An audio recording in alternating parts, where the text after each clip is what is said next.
We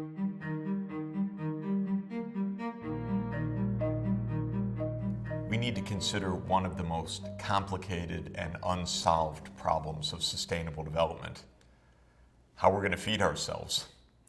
It's an age-old problem. It's been with humanity for a long time, but for quite a few decades, this is a problem that many people thought was already solved, with the great breakthroughs in food productivity, in increasing farmland, increasing yields. It seemed that food production would inevitably stay ahead of the growing world population. Now we have some serious doubts. Not only are we coming to realize how badly fed the world population is in certain ways, but how many real threats there are ahead. That is our challenge. We can't say we haven't been warned. The warnings have been with us for more than 2 centuries. They started, as I've mentioned, with Thomas Robert Malthus, who in 1798 in his Principles of Population posed the basic question of how food production can stay ahead of a growing population. When Malthus wrote, there were around 900 million people on the planet. Now, with 7.2 billion people, an 8-fold increase, the challenge is with us again. In fact, perhaps in an even more complicated way than Malthus imagined. Because now we come to understand that not only is the world not feeding itself in a healthy and fair manner, but that there are many, many obstacles that lie ahead. Let's start with the question of what does it mean to feed ourselves in a healthy way? And we can ask that by looking at the question of malnutrition. Malnutrition is a pervasive problem on the planet. One can argue, I think convincingly, that perhaps 40% of the world's population, 40%, is malnourished in one way or another. But to understand that, we have to understand what we mean by malnutrition. Now, one thing that jumps to mind, of course, is hunger and undernourishment. Undernourishment in its most direct sense is simply not taking in the calories that are needed for daily activity and daily survival. Hungry people feeling the pangs of hunger and not having enough energy for more than mere survival, and in some desperate cases, not even that, remains a problem afflicting hundreds of millions of people in the world. There's another kind of undernourishment that is a bit less visible, and that is a category sometimes called hidden hunger. The calories may be there, but the micronutrients, nutrients such as vitamins and particular fatty acids and other components of food are not present in an adequate supply, so that people are unhealthy and perhaps chronically disabled as a result of bouts of micronutrient deficiency. There's a third kind of malnutrition which has become an epidemic in many parts of the world, especially the richest countries, but also many middle-income countries. And that is malnourishment in excessive consumption of calories. We have an obesity epidemic underway in the world, and it's estimated that roughly 1/3 of all adults in the world are overweight, and perhaps around 10 to 15% are obese. When you add it up, the numbers are staggering. Roughly speaking, we can say that between 800 million and 1 billion people on the planet are chronically undernourished in the sense that they do not get the daily energy intake in their diets to be healthy and to be satisfied with what they're eating. But another 1 billion people who are not counted in the hunger category are in the hidden hunger category. So roughly 1.8 to 2 billion people are undernourished either in the direct sense of not enough energy intake or in the sense of micronutrient deficiencies. And then the estimates vary on obesity, but it is certainly well over 1 billion people who are overweight and several hundred million, perhaps 700 or 800 million adults who are obese. You add it up, it's plausible to think that around 2.8 billion people on a planet of 7.2 billion people are malnourished, about 40% of the population. We have a food crisis. It varies in different parts of the world. Sometimes it's hidden, sometimes it's the wrong kinds of food, sometimes it's simply not enough food. But any serious focus on a sustainable and secure food supply for the world has to view the crisis in all its dimensions, from those who lack the basic caloric intake to those who in great unhappiness often are suffering from obesity and from all of the massive ill effects that come from that. Let's have a look at where these problems are distributed. Undernourishment is concentrated in tropical Africa and in South Asia.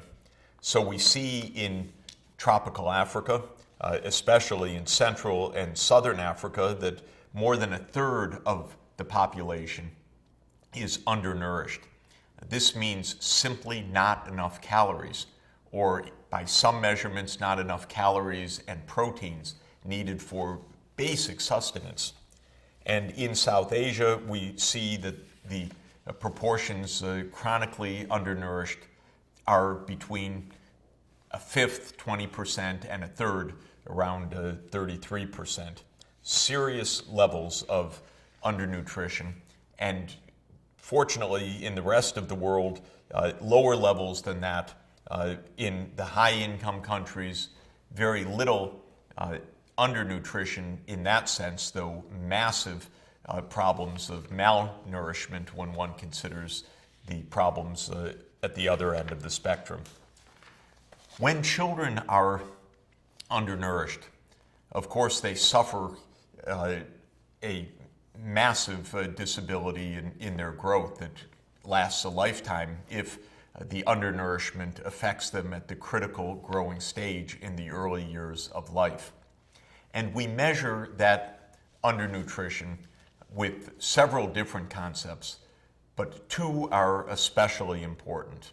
One is stunting.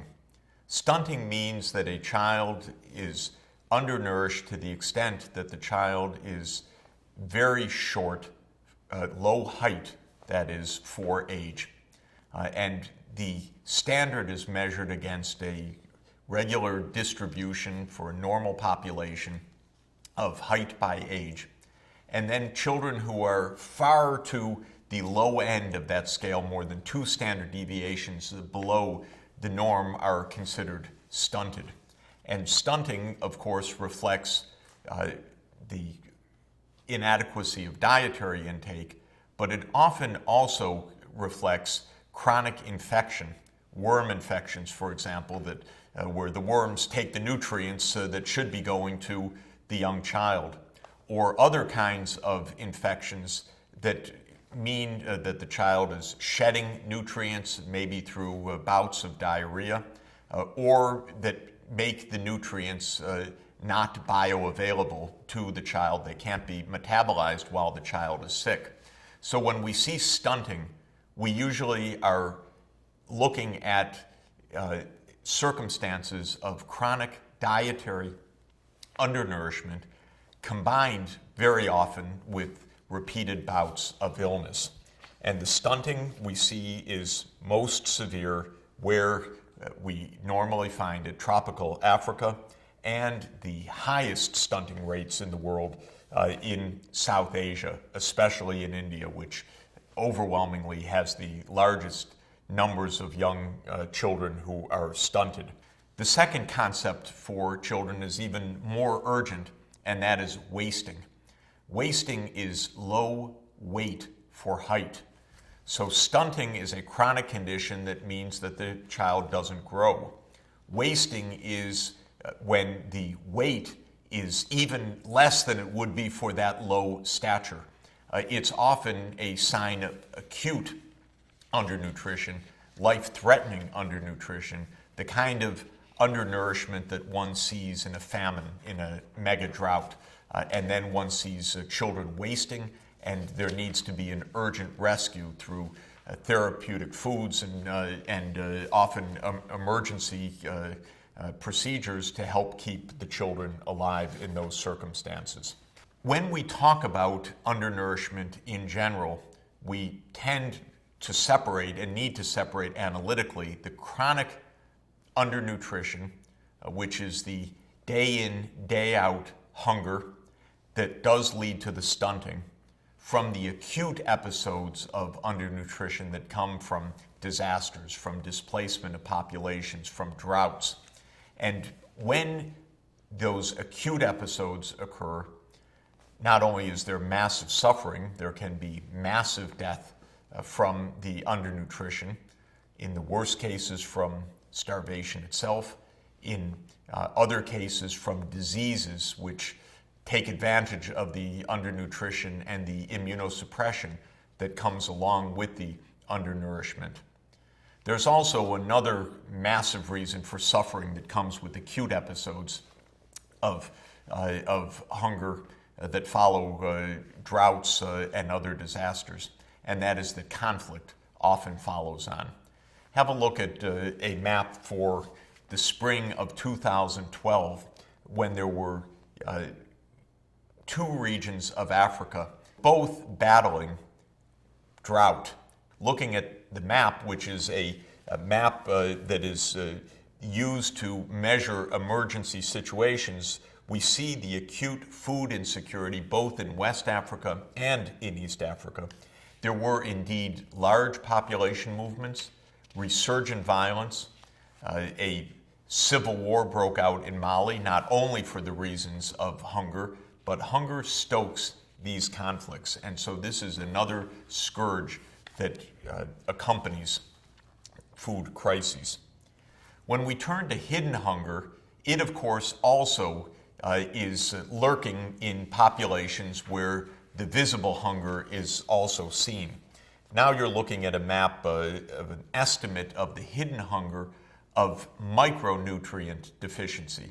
Which kinds of nutrients are we talking about? Vitamins such as vitamin A or vitamin B in several of its forms, iron, iodine, zinc, folates, all crucial micronutrients that when not adequate in the diet can lead to terrible health disabilities, death in extreme cases, and also very great dangers for childbirth. Mothers who don't have enough folates during pregnancy often give birth to children with devastating defects. And this is a pervasive condition that afflicts the poorest countries. We see again India and South Asia, much of tropical Africa, the Andean region, some of the other countries of Western Asia and of Southeast Asia, where there is considerable micronutrient deficiency. Unfortunately, the knowledge and the data of the hidden hunger are themselves hidden. There are not precise estimates known for many of these micronutrients in terms of where they really are seriously lacking in diets. The next map shows you an estimate for vitamin A deficiency. Again, regions of the world that you would expect, but a larger area of the world, even including many middle-income countries in Latin America and also China. Now let's look at the other end of the malnourishment spectrum, one that also is causing a tremendous amount of morbidity, in other words, disease, and premature mortality. And that is the obesity epidemic that is sweeping much of the world. There have been enormous increases of obesity in the last 30 years. What is obesity? Obesity is a specific measure. The typical definition is to use the so-called body mass index. A person's weight in kilograms is divided by the square of the person's height measured in meters. And that BMI, the body mass index, if it's over 30, is considered obese. If it's over 25, is considered overweight. And by that measurement, we have a massive epidemic of adult obesity in many of the high-income countries, 30% or more in the United States and in some other high-income countries. Why? Partly it is the total amount of caloric intake.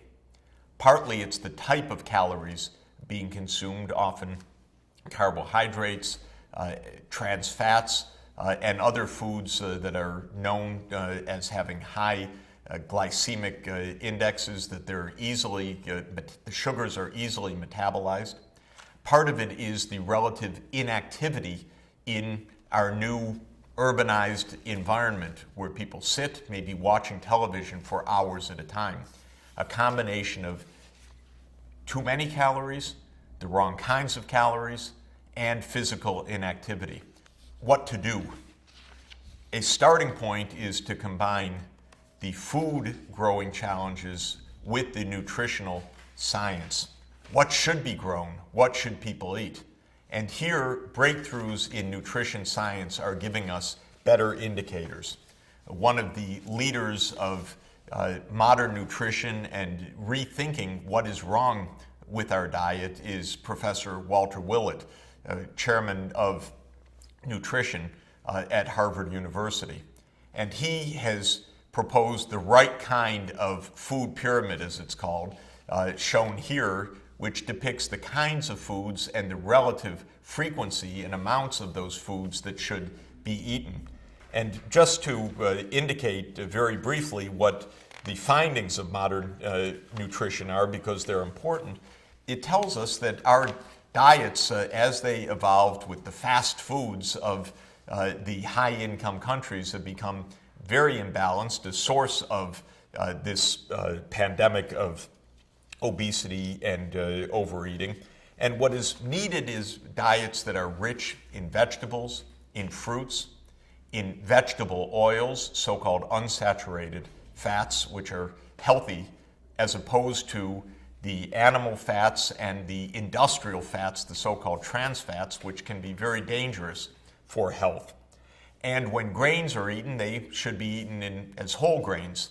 And so the dietary mix is quite different from the diet of the high-income world, which is heavily concentrated in the wrong kinds of fats, in refined grains rather than in whole grains, and in a very heavy meat-based diet, which has its own great difficulties for health, especially a large amount of beef eating.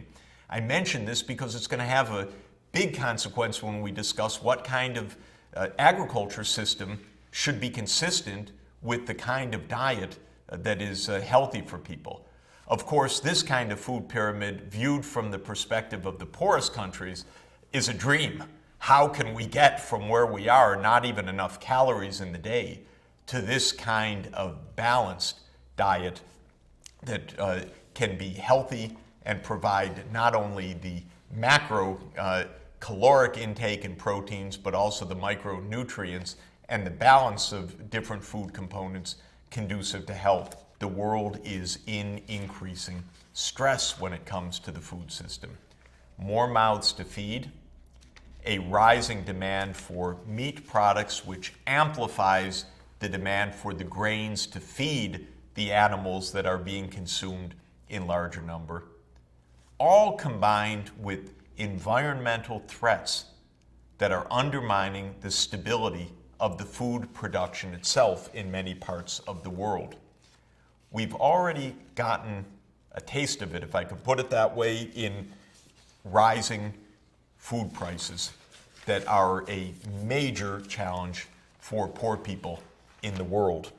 If you look at this graph of food prices since the late 1970s, you see that for all of the major grains, the staple grains, maize, rice, wheat, and soybeans, prices were falling from the 70s until the end of the 20th century.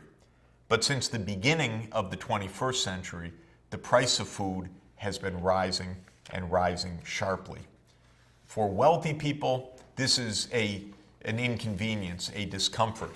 For poor people whose diets consume a much larger part of the family income, this is more than just an annoyance or a hindrance. It is a profound threat to their well-being. We see Engels' law in operation here. The idea that for poor people, the food consumption occupies a much larger share of the total household income, and therefore rises in food prices can be very devastating for households that buy their food from the marketplace. So here we have it, 40% of the world still not properly nourished, and a food supply under threat, yet facing rising demands from growing populations and from parts of the world with higher incomes putting even more intensive demands on the food supply. Huge puzzles. What can we do about it? We have to look closely now at how food is grown, where it's grown, what the threats are, what can be done about it.